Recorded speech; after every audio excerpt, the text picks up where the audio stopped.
Good evening, Yu-Gi-Oh players and fans.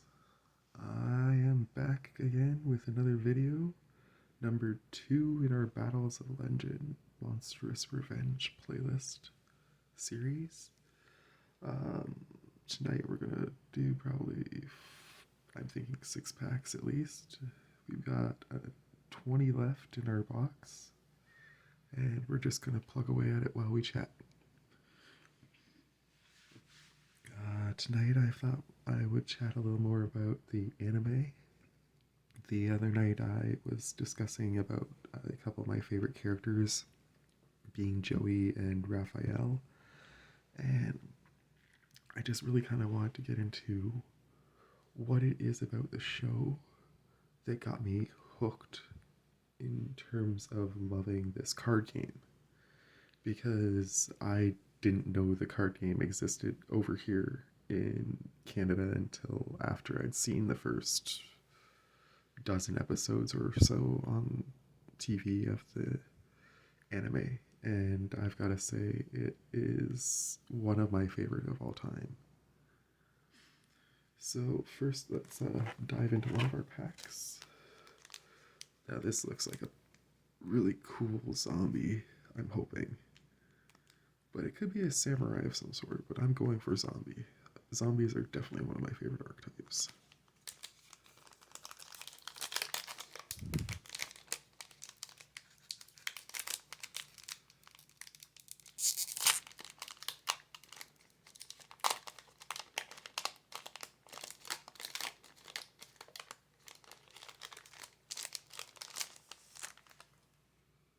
Okay, we set aside the package. That was a really good open. We got a Rose Shaman like last time. Sprite Smashers. I don't play Spriggans, or Sprites. Therians, though. I did get a bunch of Therian cards in my last box of other stuff I opened. A Rocket Coder. Cool. I do have a Cyber deck I'm sort of looking to build up to. The second over there. A Puppet Rook. Nice. We're well on our way to this chess deck that we're starting to build. And Numbers Last Hope. A Galaxy card. Half your life points, 2 monsters in the graveyard. Nice. I have a really good deck that I'll be fitting right into. Perfect. Pack number 2.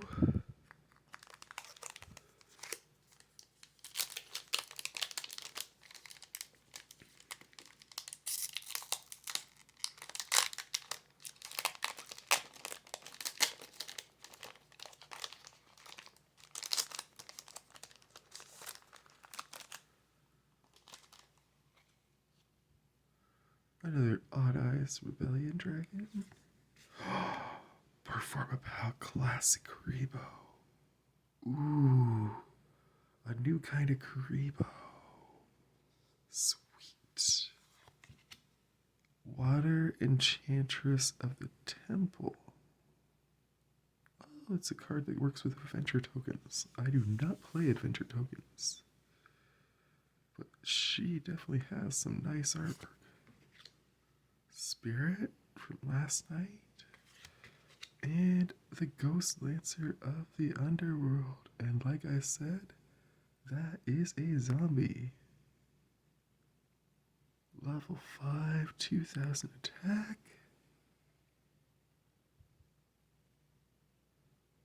Can't be destroyed by battle except monsters special summon from extra deck.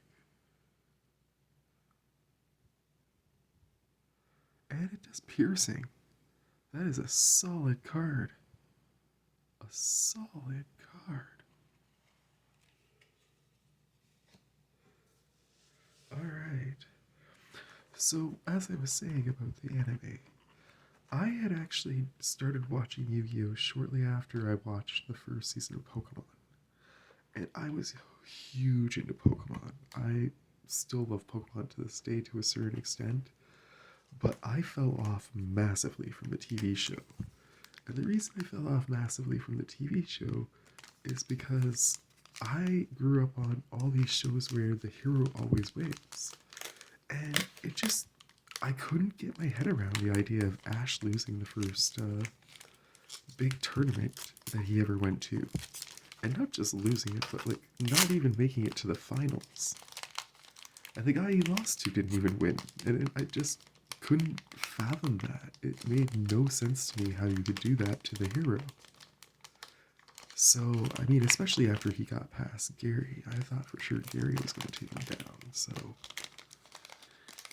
I hope I'm not spoiling this for anyone, by the way.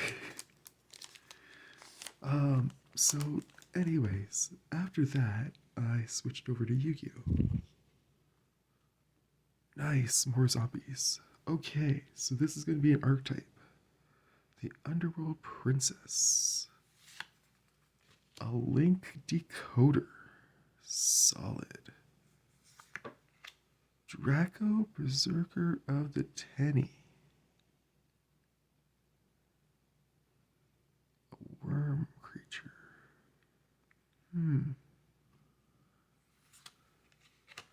Spiral Quick Fix. And another Blackwing.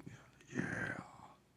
I don't know how many I'm going to actually use in my deck, but this is still some really sick artwork that I'm enjoying thoroughly. Alright, where'd that zombie go?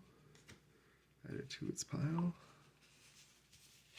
And these two are really good ones for over here. So I go to Yu-Gi-Oh! And Yu-Gi-Oh!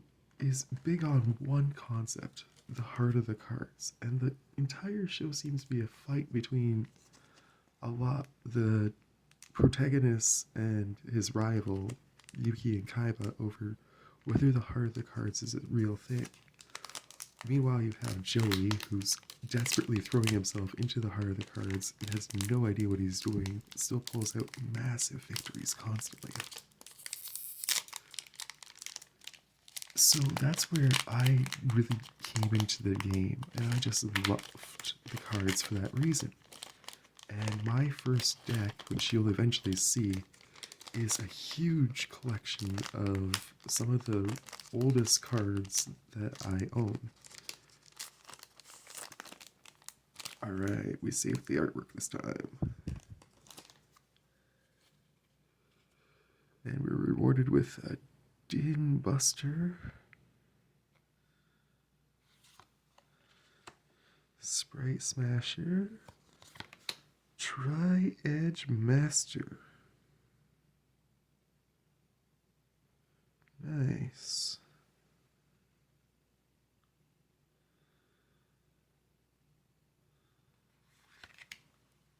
Spiral Quick Fix again. And another Black Mamba from the other night. Score. So then, just one more thing I wanted to mention was then I talked about Raphael, and the reason Raphael is by far my favorite character is, if you've seen the show, you know how much he puts into his cards, how much care and compassion he puts into them, and how he sees them as like his friends and his family. And that's what my decks became to me. I was a pretty lonely guy and didn't have any friends. Still don't have very many, and that's why I'm trying to make these videos now, is to not necessarily become popular or something like that, but just meet people who are like-minded and want to play with me some fun games of Yu-Gi-Oh! Despite my weird deck building strategies. Anyways, I think that just about covers everything I wanted to talk about in this video. So we'll open one more pack and we'll call it a night.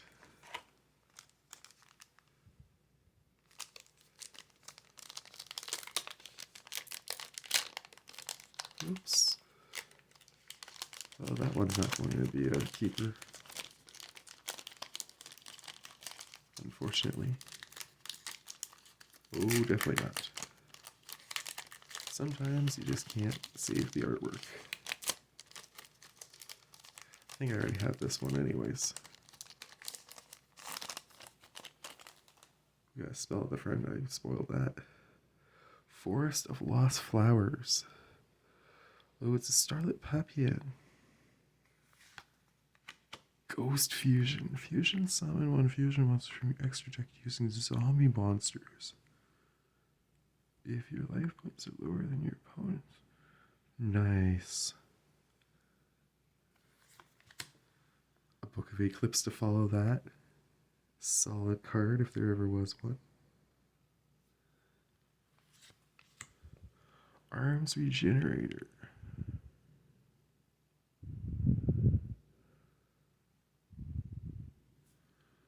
Okay, and another Spirit. Solid. Alright, I hope you all have a great night, and thank you for joining me.